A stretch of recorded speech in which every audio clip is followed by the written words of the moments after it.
వాలంటీర్ల వ్యవస్థ అనేది వైసీపీ ప్రభుత్వానికి, పార్టీకి, జగన్ ప్రభుత్వానికి, వైసీపీ పార్టీకి చాలా బలంగా ఉన్న ఒక సైనికులు లాంటి టీం అది. ఎలక్షన్ కమిషను వాళ్ళపైన చాలా ఆంక్షలు పెట్టింది. దీనివల్ల ఎన్నికల్లో రేపు నష్టం జరగదా? ఎవరికి? వైసీపీకి. వైసీపీకి ఎందుకు జరుగుద్ది? తెలుగుదేశానికి జరుగుద్ది. ఎలా? ఎందుకనంటే ప్రజలకి ఎవరైనా సరే నోటి దగ్గర ముద్ద లాగేస్తే ఎవరికి కోపం వస్తుంది? ఎవరి మీద కోపం వస్తుంది? లాగేసిన వాళ్ళ మీదే కదా కోపం వచ్చేది. ఇప్పుడు అదే ప్రకారం వాలంటీర్లు అన్న వాళ్ళని ఒక వ్యవస్థగా మార్చి ప్రజలకి సేవలు అందించడం. ఎట్లాంటి సేవలు అంటే ఆశ్చర్యం వేస్తుంది. మనం ఆఫీసు చుట్టూ తిరిగి నెల రోజులు తిరిగినా కూడా మన పనులు సైతం ఆటోమేటిక్గా ఒక్కరోజు 2 రోజులు 3 రోజుల్లో అయిపోయేటట్టుగా వాలంటీర్లు సేవలు అందిస్తున్నారు. వాలంటీర్ల వ్యవస్థ మీద మీకు భిన్నాభిప్రాయం ఉంటే అది వేరే విషయం. కానీ మళ్ళీ వాలంటీర్ వ్యవస్థ ఉండాలని ఇప్పుడు చచ్చినట్టు చెబుతున్నారు. ఒకప్పుడు ఇదే వాలంటీర్ వ్యవస్థని బూతులు తిట్టారు చంద్రబాబు నాయుడు గారు, పవన్ కళ్యాణ్ గారు, రామోజీరావు గారు, రాధాకృష్ణ, అమ్మాంబాపుతులు వీళ్ళందరూ కూడా. కానీ అందులో భాగంగానే నిమ్మగడ్డ రమేష్ అనేటువంటి ఒక పాత్రని ప్రవేశపెట్టి ఆయనతోటి హైకోర్టులో వేయించి మళ్ళీ ఆయనతోటి ఎన్నికల కమిషన్ ఫిర్యాదు చేయించి వీళ్ళు చెడరాసి ఏ చిన్న తప్పు జరిగినా మొత్తం వాలంటీర్లంతా తప్పులు చేస్తున్నట్టు. ఇప్పుడు పెద్ద పెద్ద జర్నలిస్టులు ఉన్నారు. ఇప్పుడు రామోజీరావు ఉన్నాడు. ఇప్పుడు ఆయన మీద ఆర్థిక నేర అభియోగాలు వచ్చినాయి. మొత్తం ఆయన కంపెనీలన్నీ ఇట్లా చేస్తాయి, లేకపోతే అట్లా ఆ స్థాయికి వెళ్ళిన జర్నలిస్టులు అందరూ అంతే ఆర్థిక నేరాలు చేస్తారని అంటే మర్యాద అనేది అది మర్చిపోయి ఈనాడు వాళ్ళు చెడ రాశారు. దాంతో ఏమైంది? వాళ్ళ మీద వ్యతిరేకత వచ్చింది. టీడీపీ మీద కానీ ఈనాడు ఇటువంటి వాటి మీద వచ్చేసరికి కంగారు పడిపోయారు. మళ్ళీ ఎవరు? చంద్రబాబు గారు, పవన్ కళ్యాణ్ గారు కంగారు పడిపోయి ఏమన్నారు? లేదు మేము ఇంకా వ్యవస్థను కొనసాగిస్తాం. మేము ఆయన చంద్రబాబు గారు ఇప్పుడు ఈ మధ్యకాలంలో ఆయనకి ఏదో కాస్త తేడా వచ్చినట్టుంది. చిప్పు అంటారు కదా, ఆ తేడాలో ఏం మాట్లాడుతున్నాడు ఆయనకి తెలియట్లేదు. 50,000 వరకు ఆదాయం వచ్చేదాన్ని వాడికి 5,000 ఇస్తుంటేనేమో ఏం ఉద్యోగం, మూటలు మూసే ఉద్యోగం, ఆడపిల్లల్ని ఇబ్బంది పెట్టే ఉద్యోగం అనేమో అప్పుడు తిట్టాడు. ఇప్పుడేమో 50,000 వచ్చేదాన్ని చేస్తానంటున్నాడు అదే వాలంటీర్కి. నమ్ముతారా ఎవరన్నా? అక్కడే క్రెడిబిలిటీ పోతా ఉంది చంద్రబాబు నాయుడు గారికి. వేరే జగన్ గారు ఏం చేశాడు? నేను తీసుకొస్తాను అన్నాడు, వాలంటీర్లు పెట్టాడు.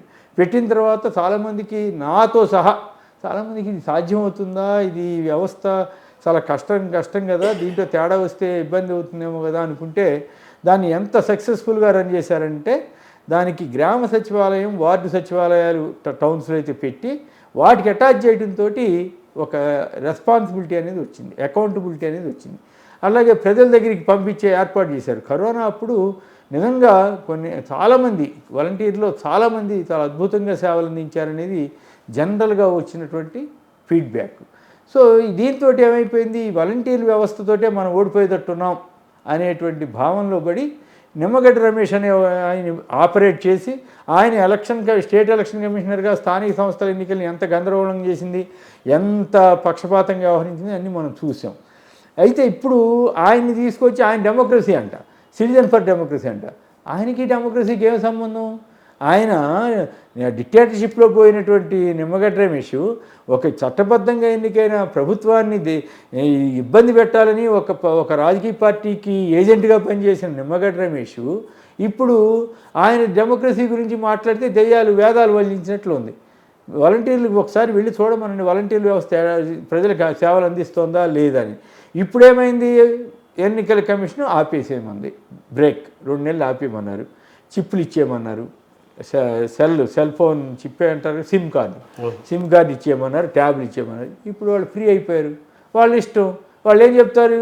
వెళ్ళి ఇంటింటికి వెళ్ళి లాపుతారు. తెలుగుదేశం రామోజీరావు ఇంటింటికి వెళ్ళి ఆయన మనుషులు పెట్టి వాలంటీర్ నువ్వు రామా ఇక్కడ అంటానికి లేదు కదా. ఇప్పుడు వాళ్ళు ఫ్రీ బర్డ్స్ను వాళ్ళు అమ్మ మేము ఇచ్చేవాళ్ళు రేపు 3వ తారీఖు ఇవ్వాలి. యాక్చువల్గా మామూలుగా అయితే April 1st ఇవ్వాలి, కానీ బ్యాంకు హాలిడేస్, బ్యాంకు వర్క్ ఇది వేరే పనులు ఉంటాయి కాబట్టి వాళ్ళు 3వ తారీఖు పెట్టుకున్నారు. 3వ తారీఖు పెట్టుకున్నా ఇప్పుడు 1st తారీఖు అనుకున్నా ఇచ్చే పరిస్థితి లేదు కదా. ఇప్పుడు ఆల్టర్నేటివ్ మెకానిజం తీసుకురమ్మంటున్నారు. ఎక్కడి నుంచి తెస్తారు? 2.5 లక్షల మంది సడన్గా ఇప్పుడు వచ్చే అవకాశం ఉందా? పైగా వచ్చిన వాళ్ళందరూ ఇట్లా చేయగలుగుతారా? వాళ్ళందరూ ఇంటింటికి తిరుగుతారా? ఇప్పుడు వాళ్ళ దగ్గరికే రమ్మంటారు కదా. సో ఇప్పుడు వీళ్ళు ఏం చెప్తారు? ఎదురుగా కనపడుతుంటాడు ప్రతి 50 ఏళ్ళకి వాలంటీర్ కనపడంగానే ఈయన ఇంకా ఇవ్వలేదేంటి అంటాడు. తెలిస్తేనేమో చంద్రబాబుని తిడతారు, తెలియకపోతే వాలంటీర్ని అడుగుతారు. వాలంటీర్ని అడిగితే ఏమంటాడు? మాదే ఉందమ్మా, చంద్రబాబు గారు వాళ్ళు కోర్టుకి వెళ్ళారు, లేకపోతే ఎలక్షన్ కమిషన్ దగ్గరికి వెళ్ళి మమ్మల్ని పని చేయించొద్దని చెప్పారు, మీకు ఇవ్వద్దని చెప్పారు మాతోటి అంటాడు. అప్పుడు ఎవరి మీద కోపం వస్తుంది? జగన్ గారేమో వాళ్ళకి టెన్షన్గా టైంకి ఇమ్మని చెప్పాడు. చంద్రబాబు గారేమో ఇవ్వనివ్వకుండా అడ్డం పడ్డారు. ఎవరి మీద కోపం వస్తుంది? అయిపోయాయి. అంటే వ్యూహం రివర్స్ అయిపోతుంది. అంతే, సింపుల్. ఇంకొక ఉదాహరణ చెప్తా. ఐ థింక్ 99 అనుకుంటా. అప్పుడే వాజ్పేయి గారి గవర్నమెంట్లు దీపం స్కీమ్ అని ఒకటి తీసుకొచ్చారు. ఇక్కడ దీపం పేరు పెట్టారు, దేశవ్యాప్తంగా ఏ పేరు ఉందో గుర్తులేదు కానీ, బట్ గ్యాస్ కనెక్షన్లు సిలిండర్లు ఇచ్చే స్కీమ్ అది ఉచితంగా పేదలకి. అప్పుడు చంద్రబాబు గారు ఎన్డీఏలో ఉండేవాడు. కేంద్ర ప్రభుత్వం నుంచి ఇన్ఫ్లుయెన్స్ చేసి కొన్ని ఎక్కువ తెచ్చుకున్నాడు. కొన్ని అవన్నీ ఉంటాయి, ఎన్ని ఉన్నా వేలల్లోనే ఉంటాయి కదా. తెచ్చుకుంటే వాటిని పార్టీ వాళ్ళకి ఇచ్చుకోవడం ఏదో చేస్తుంటే రోసయ్య గారు అప్పుడు పీసీసీ అధికార ప్రతినిధి లేకపోతే అధికార ప్రతినిధి ఏదో ఉండేవాడు.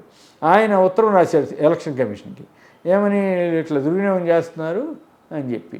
ఆ లెటరు వీళ్ళకి తెలుసు కదా, వీళ్ళ దగ్గరికి వెళ్ళింది. వెళ్ళంగానే ఇదే చంద్రబాబు గారు చూసారా, పేదవాళ్ళకి ఇస్తున్నటువంటి గ్యాస్ కనెక్షన్ని కాంగ్రెస్ పార్టీ ఆఫ్ చేసేసింది, వీళ్ళంతా పేదలకు వ్యతిరేకం, ప్రజలకు వ్యతిరేకం అని విపరీతమైన వ్యతిరేక ప్రచారం చేశారు. ఇప్పుడు అదే రూల్ వర్తిస్తుంది కదా ఇక్కడ కూడా.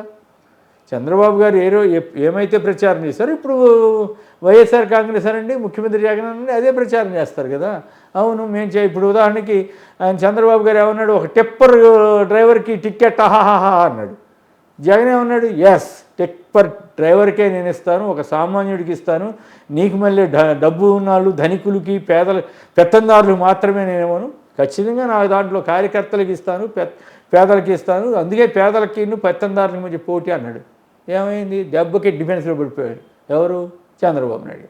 అట్లాగే ఇక్కడ కూడా వాలంటీర్ల వ్యవస్థకు సంబంధించి ఆపామని వాళ్ళు సంబడపడితే లాభం లేదు. అట్లా అని చెప్పి ఇప్పుడు వాళ్ళ పరిస్థితిని ముందు నుయ్యి వెనక్కి గొయ్యి అన్నట్టు.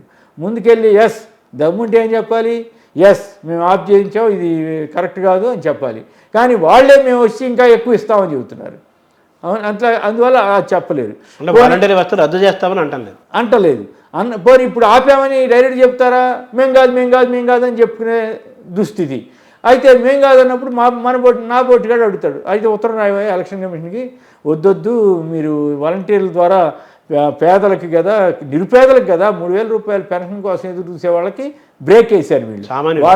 వాళ్ళ పొట్టకు ఇప్పుడు 1,00,000 రూపాయలు 50,000 రూపాయలు వచ్చే జీతాలు వచ్చే ఎన్జిఓలకి గవర్నమెంట్ ఆఫీసర్లకే 4 రోజులు లేట్ అయితే ఇంకేముంది జీతాలు టైం ఇవ్వట్లేదని గగ్గోలు పెట్టినటువంటి చంద్రబాబు నాయుడు గారు అతి పేదలు నిరుపేదలైనటువంటి వృద్ధుల దగ్గరికి 3,000 రూపాయలు ఇస్తుంటే అడ్డం పడితే ఎవరు ఎంత నీచమండి అది, ఎంత తప్పండి అది.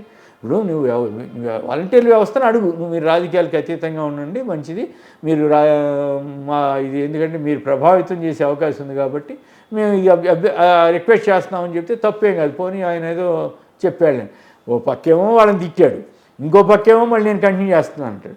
మళ్ళీ తర్వాత ఏమో నిమ్మగడ్డ రమేష్ని ఆపరేట్ చేసి ఈ ఆర్డర్ తెచ్చాడు. ఈ ఆర్డర్ తెస్తే ఏంది, బీజేపీతో కలిసింది ఇట్లాంటి దిక్కుమాల ఆటలు తేవటానికే, ఇట్లాంటి దిక్కుమాల ఆటలను ఇంప్లిమెంట్ చేయడానికే కేంద్ర ప్రభుత్వం ద్వారా ఇంప్లిమెంట్ చేయించి మళ్ళీ ఎలక్షన్ తోటి ఈ ఆర్డర్ తెప్పించారు. ఖచ్చితంగా అప్పుడేమో ఎలక్షన్లు మామూలుగా అయితే ఏప్రిల్ 11కి అయిపోవాలి, 4 రోజులు ఎట్లా వాయిదా వస్తుందండి? ఫస్ట్ పేజీలో పెట్టింది కిందసారి, ఈసారి 4th పేజీకి ఎందుకు వెళ్ళాలి అంటే ఇన్ఫ్లుయెన్స్. బీజేపీతో పొత్తు ఎందుకు పెట్టుకున్నారంటే ఈ పరపతి కోసం, ఈ రకంగా ఎదుటి వాళ్ళని ఇబ్బంది. అంత కుచితమే, అంతా కుట్రే.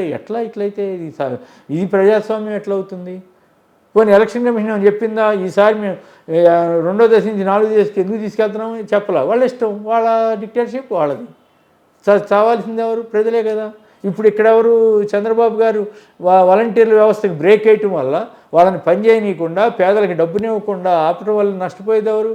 70 ఏళ్ళు 80 ఏళ్ళు 90 ఏళ్ళ వృద్ధులు, నడవలేని వృద్ధులు, బెడ్ మీద ఉన్నటువంటి వృద్ధులు, ఇతర రోజుల్లో దేక్కుంటా వెళ్ళి నానా పాటలు పడి ఆఫీసుల దగ్గర కూర్చుని ఎంతో ఇబ్బంది పడినటువంటి వృద్ధులకి ఈరోజు ఇంత సదుపాయంగా ఇంటికి వెళ్ళి ఇస్తుంటే నేనైతే ఒకటి చెప్తూ వస్తుంటా, దేశంలో కానీ ప్రపంచంలో కానీ వృద్ధుల్ని గౌరవించే సమాజం ఎక్కడా లేదు ఎక్సెప్ట్ ఇన్ ఆంధ్రప్రదేశ్. ఆంధ్రప్రదేశ్లో మాత్రమే వృద్ధుల్ని గౌరవించే సమాజం ఉంది. అందుకే ఆ వృద్ధుల దగ్గరికి ముఖ్యమంత్రి జగన్ గారు ఆ పెన్షన్ డబ్బుని వాళ్ళకి పంపిస్తే వాళ్ళంతా ఎట్లా చెప్తున్నారు, మా అబ్బాయి అయ్యా, మా పెద్ద అబ్బాయి, మా మనవడు జగను అని చెప్తున్నారు.